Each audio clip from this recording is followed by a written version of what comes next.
pastor Sebastião Carlos.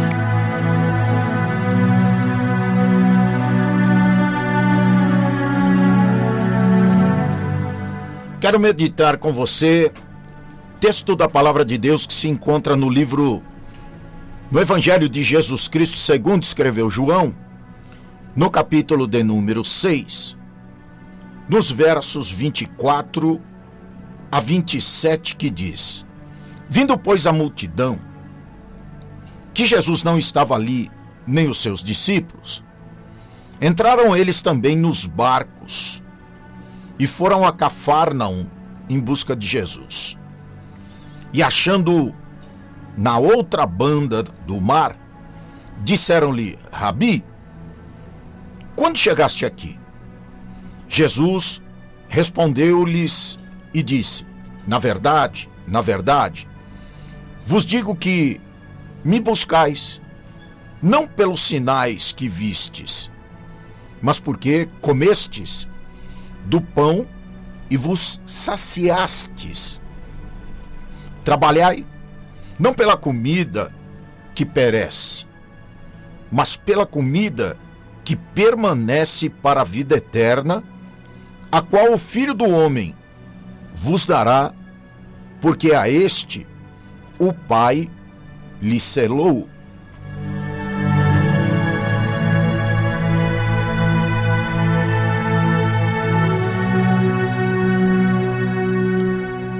Glórias a Deus, que neste momento o Espírito Santo possa falar profundamente no seu coração, possa alimentar você, não fisicamente, não do café da manhã, do almoço, da janta, mas da boa palavra de Cristo. E uma coisa eu tenho visto desde há muito tempo: muitos chegam até a cruz de Cristo, só que não vão além. E sabe por quê? Porque conhecem, veneram um Jesus histórico. Agora, o Jesus mártir, heróico, que morreu por um ideal. Não que não seja, digamos assim, que louvável tal atitude, e nem que isso fuja da verdade. Mas Cristo, o Filho de Deus, ele é muito mais do que um homem iluminado que pregou uma ideologia e foi morto por defender a sua opinião. Não é verdade? De repente as pessoas veneram um Cristo que está numa cruz e que de repente simboliza uma fé, né? A gente vê muita cruz com Cristo pregado, seja em altares, em vários lugares a gente vê aquelas imagens. Mas que Cristo é aquele que as pessoas estão vendo? Que Jesus é aquele? Eu digo para você que o Cristo da palavra de Deus, da Bíblia, o Filho de Deus, ele é muito mais, bem mais do que um homem iluminado que pregou o reino, que pregou uma ideologia. Se é assim que eu posso dizer, né? Porque está muito na moda ideologia. Só se fala em ideologia daquilo, ideologia daquilo outro. Então eu posso definir dessa maneira. E claro, foi morto por defendê-la. Tem muita gente morrendo aí por ideologias que não vão além do tempo. Serão defendidas a sangue, mas não prevalecerão. E a de Jesus prevaleceu. Porque a ideologia de Jesus ela tinha um fundamento que as outras ideologias não têm. A ideologia de Jesus era a eternidade. Ou seja, o reino através do arrependimento. E eu vou lhe dizer, houveram muitas outras pessoas.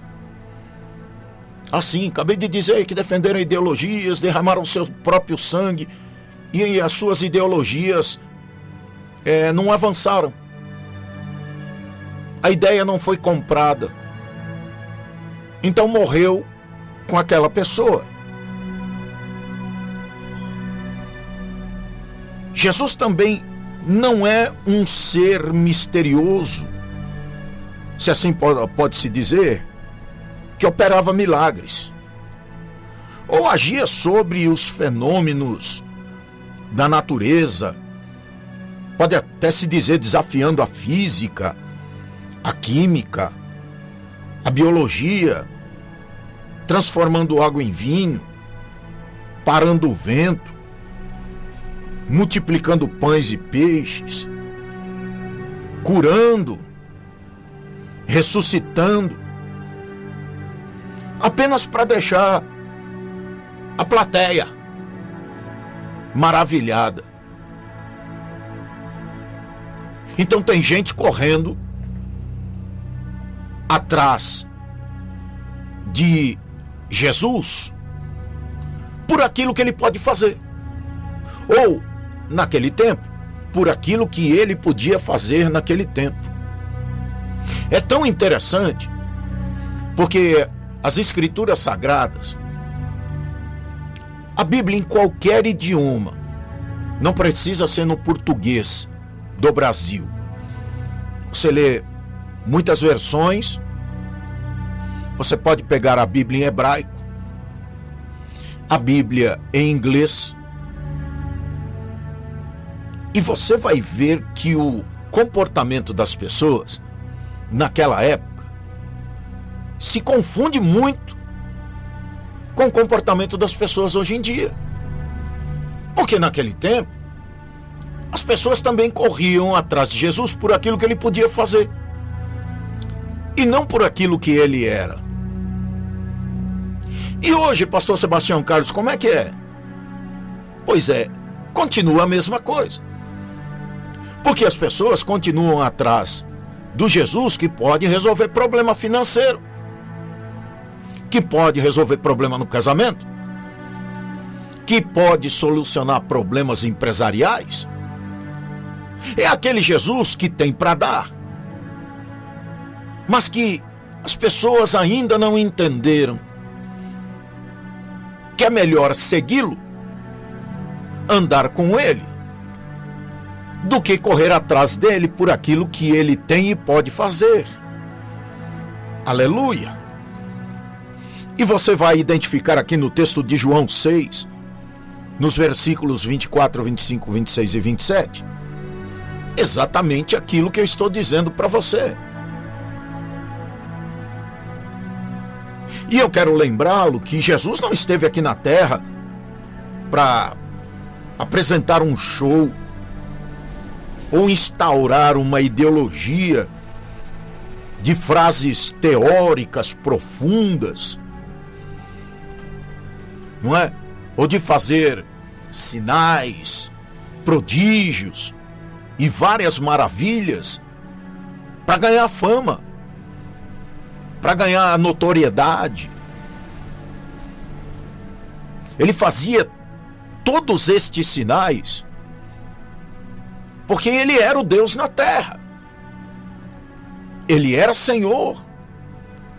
Mas ele não queria que as pessoas corressem atrás dele por aquilo que ele podia fazer,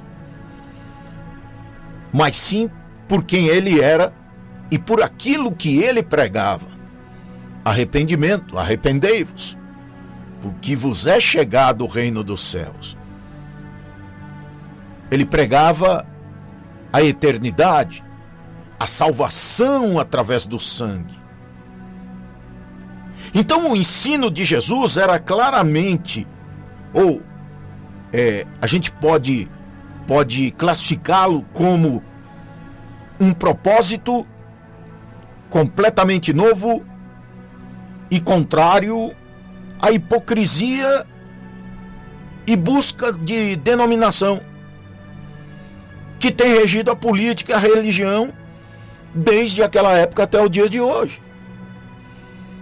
Você já ouviu coisas do tipo: antes de você vir para a igreja tal, como é que era a sua vida? E agora? Já ouviu isso? Isso é coisa de uma maneira geral, viu? Não estou identificando ou apontando esse ou aquele.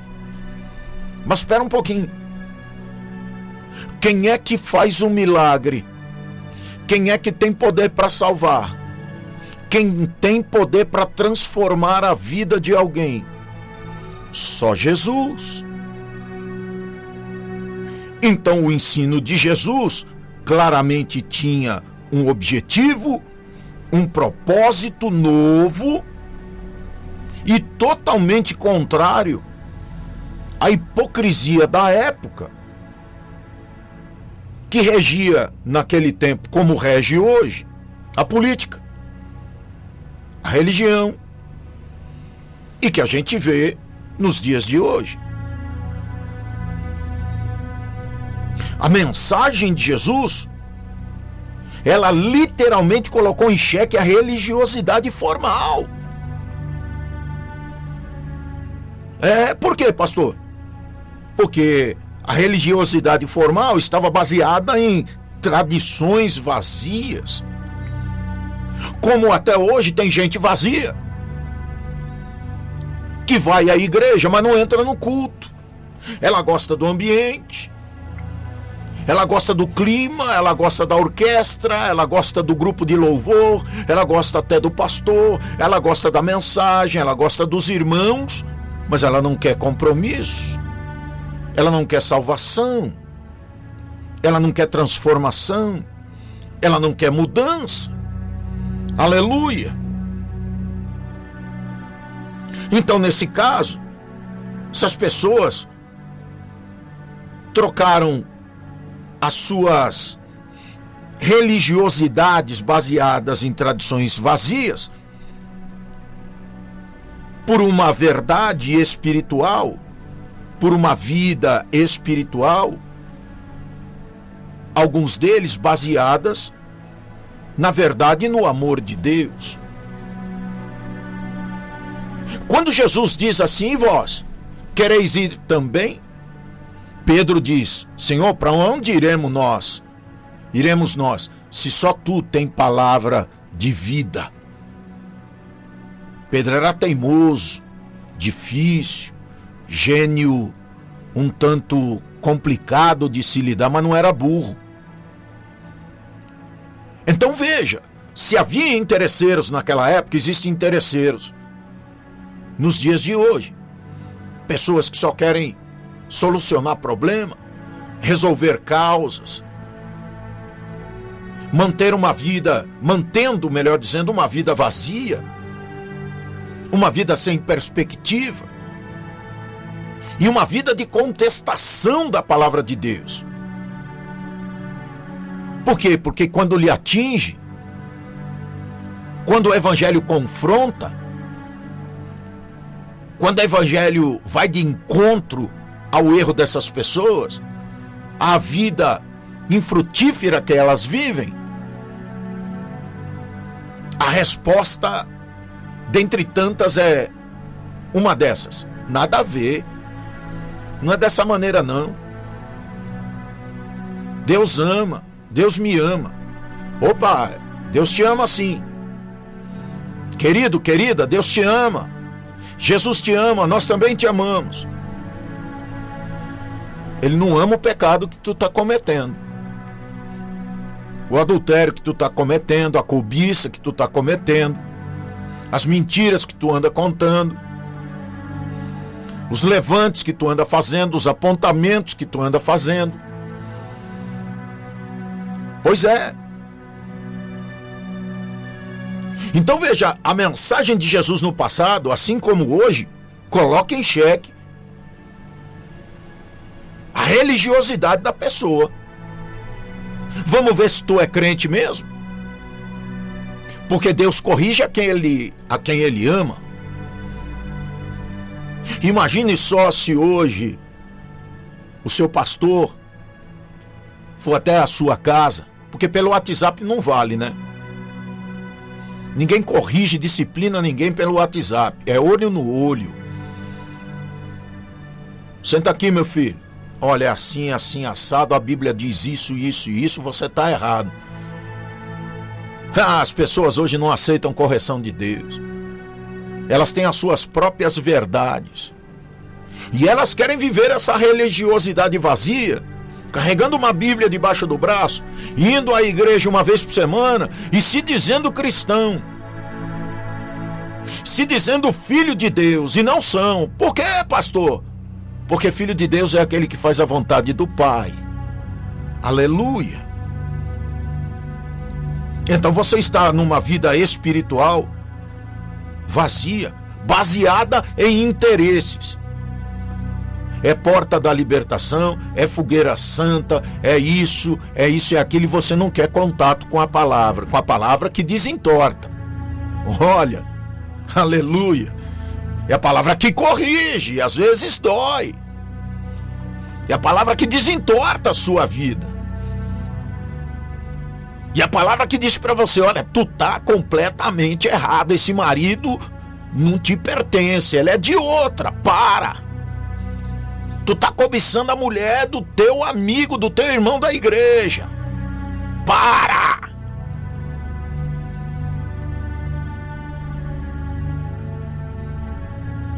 Então veja uma coisa. Nós não estamos debaixo da lei. Estamos debaixo da graça.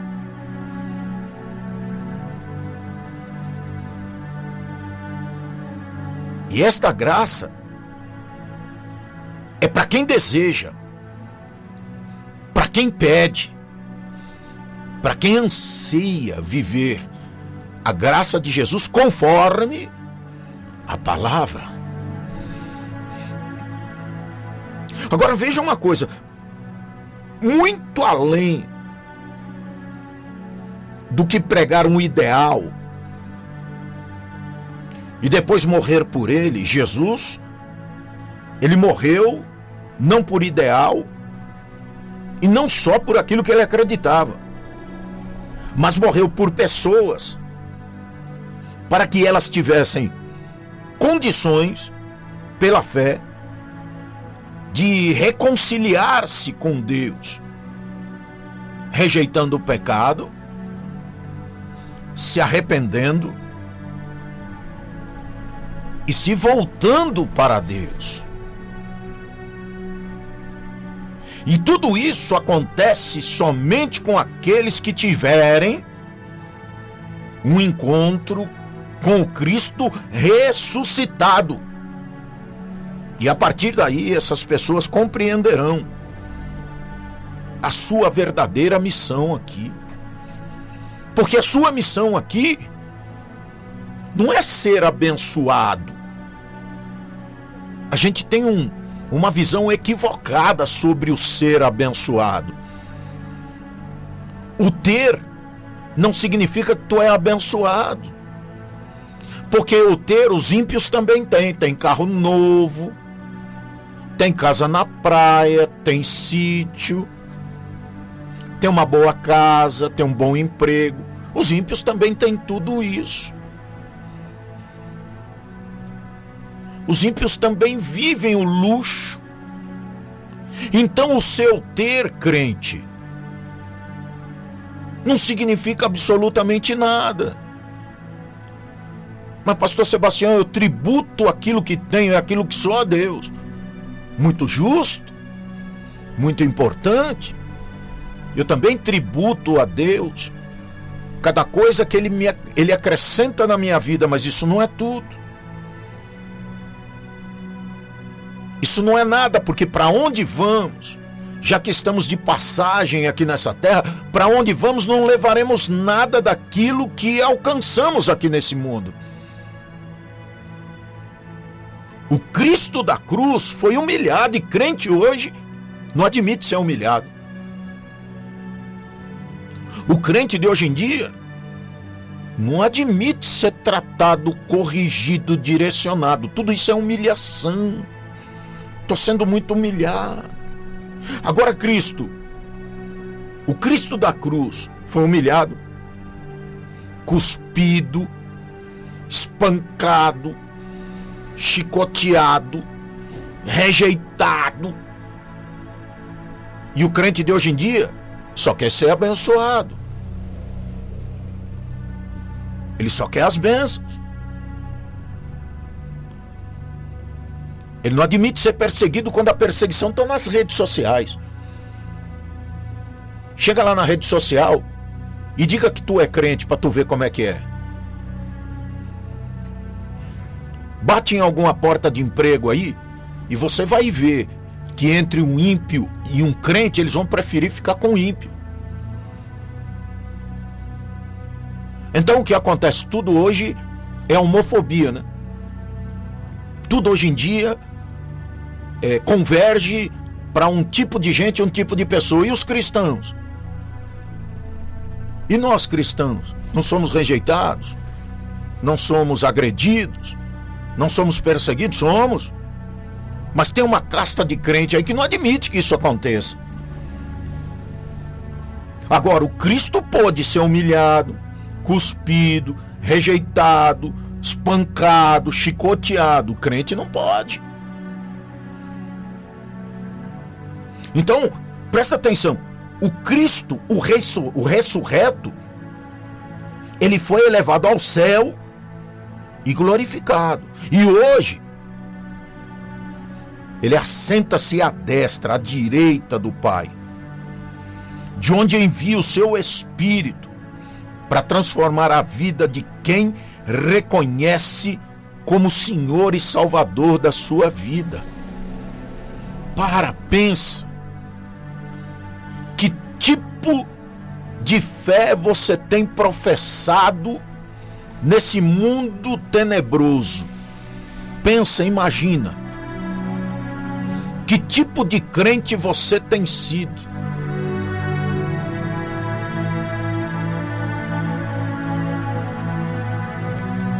Porque a grande realidade é que os que procuram apenas o Cristo da cruz, talvez busquem uma nova religião aí, né? Porque tem tantos grupos, pequenos grupos, formando igreja e adaptando o evangelho às suas condições, que então tá fácil. Porque eu rejeito uma parte da palavra e aplico a outra. E levam as pessoas ao engodo, ao erro. Mas eu digo para você aqui e agora: os que encontram o Cristo ressurreto recebem a vida eterna como filhos de Deus. Aleluia! Não só aquele Cristo pregado, feito por mão de homem e talhado em madeira. Não, esse aí não serve. É o Cristo vivo que nós pregamos. É o Cristo que nos vem buscar a sua igreja, vem buscar o seu povo, ele vem buscar os seus. Porque a primeira coisa que Jesus fez, como havia prometido aos discípulos, é que ele seria crucificado, mas voltaria. Então, quando ele ressuscita, no domingo pela manhã, ele vai para Galiléia. E exatamente por que ele vai para Galiléia? Porque ele sabia que Pedro e os demais iam largar tudo e voltariam a pescar. Ele voltou para quem? Para os seus. Ele voltou para aqueles discípulos, para novamente tirá-los da pesca, do mar, vir para a terra firme e concluir na vida deles a promessa que lhes havia feito. Presta atenção, o Cristo que eu estou pregando aqui para você nessa manhã, limpa o terreno, prepara a área, os fundamentos para uma nova construção. A vida eterna pelo poder da ressurreição. Se você acha que a sua vida acaba no cemitério, ela começou no Calvário. Os discípulos pensaram que o Calvário era o fim, mas era o começo. Para de correr atrás de Cristo de madeira. Do Cristo este que te digo, Ele já abençoou você, porque você é aquilo que a Bíblia diz que você é. Se encoraje, tenha fé, prossiga. Eu gosto muito lá do livro de João, especialmente no capítulo 11, no verso 25, onde Jesus diz: eu sou a ressurreição e a vida. Aquele que crê em mim, ainda que esteja morto, viverá. Aleluia! Quem sabe a sua fé agora, neste exato momento, seja só lembrança. Quem sabe na sua cabeça povoe aquela ideia: quando eu tinha fé, quando eu era novo convertido, quando eu me acheguei a Jesus, quando eu fui batizada no Espírito Santo, ali tinha poder. Quando eu falava em mistério, quando eu rotava. Você acha que tudo isso acabou? É que você deu lugar para outras coisas. Mas o poder de Deus permanece. Aleluia! Sabe o que Jesus está esperando de você? Que você vá além. Esse problema não é o fim, é o começo. Aleluia! Além. Você está pronto para ir além? Minha irmã, você está pronta para ir além? Deus permitiu toda aquela tragédia na vida de Jó, mas colocou limite no diabo. Quem sabe você esteja parado no limite que você estabeleceu. Quem sabe você disse: daqui eu não consigo ir. Daqui para frente não dá para mim. Eu não consigo acreditar. A minha fé não alcança.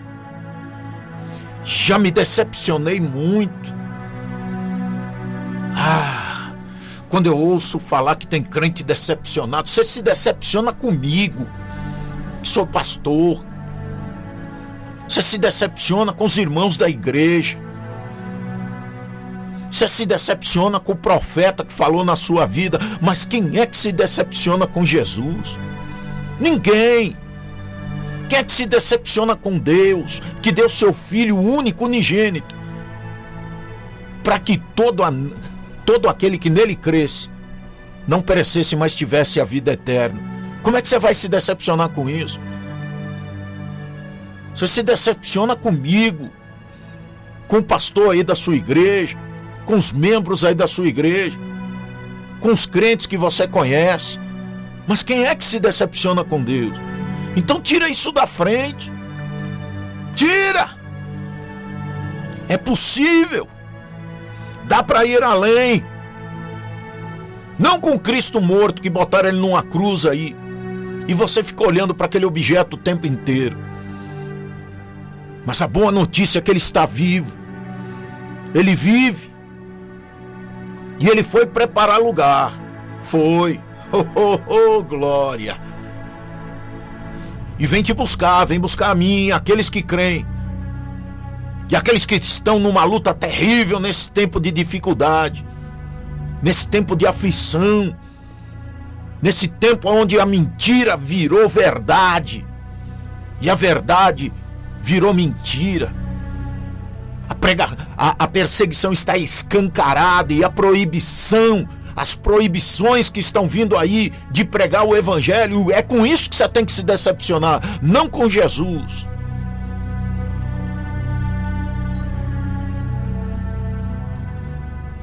A cruz de Cristo limpa o terreno para uma nova construção, a vida eterna. É nisso que você tem que pensar, imaginar e não perder o foco, a eternidade. Porque a qualquer momento você vai ouvir o soar da trombeta e ele vem. Jesus está chegando, ele não está nem vindo, ele está chegando. Prepare-se. Espírito Santo, em nome de Jesus, eu quero nesta hora, Deus, clamar, Pai, pela vida desse amado, dessa amada. Senhor, que talvez nesse preciso instante esteja abatida, decepcionada, enfraquecida, desacreditada, sem fé para prosseguir. Eu oro por essas vidas, Senhor. Quem sabe, Deus, a atitude deles seja a mesma que Pedro e os demais discípulos tiveram. Apavorados que estavam com a crucificação do Senhor, resolveram voltar para a velha vida de pescador. Mas tu ressuscitou Jesus e foi até a Galileia para novamente resgatá-los, para prosseguir-los, para encorajá-los a prosseguir para o alvo, para o objetivo. Porque tu venceu a cruz por todos nós. Tu venceu a cruz. Ajuda, Senhor, socorre o meu irmão, a minha irmã, e lhes estende a mão, Senhor, para resgatá-los, Senhor, desse sofrimento, desse descrédito, dessa decepção, que nada tem a ver com o Senhor, tem a ver, Pai, com as pessoas, com a má conduta das pessoas, com os escândalos das pessoas, com as más palavras de quem deveria ter uma boa palavra de Cristo para a vida delas.